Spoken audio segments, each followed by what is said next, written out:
Cutting a deal with the EU is a bespoke business. We're the first country to leave, so no off-the-peg solution suits.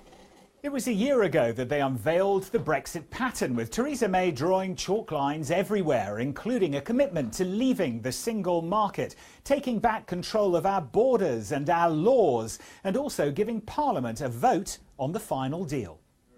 Since then, businessmen like Tom Baker have been watching the talks unspool.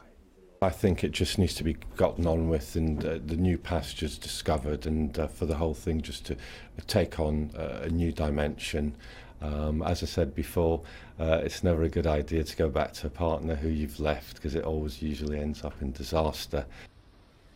The Lancaster House speech set out a 12-point plan for Britain, trying to answer the question, what does Brexit means Brexit mean?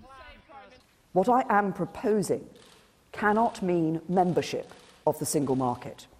In the year since she delivered the speech, Article 50 started the process.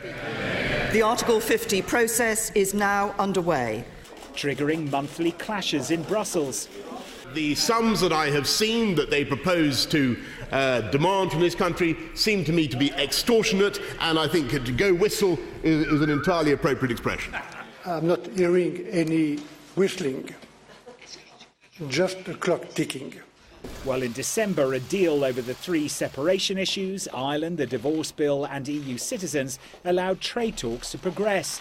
The ayes to the right, 309. The noes to the left, 305. That success souring when Parliament demanded and won a meaningful vote on the negotiated deal.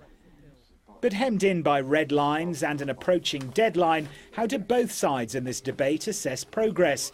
We felt the collar of Brexit's chief backbench cheerleader. I think the government made one mistake, which was to agree to allow the EU to set out the timetable for the negotiations, and I think that weakened the government's hand. That parliamentary pressure is coming from Remainers too, flexing their muscles again last night in the withdrawal bill debate. One of their highest profile proponents thinks the Lancaster House speech cost the Tories their Commons majority.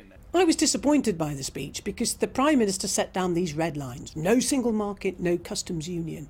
And she seemed set on a course to deliver a hard Brexit. Then, of course, we had the general election and everything's changed.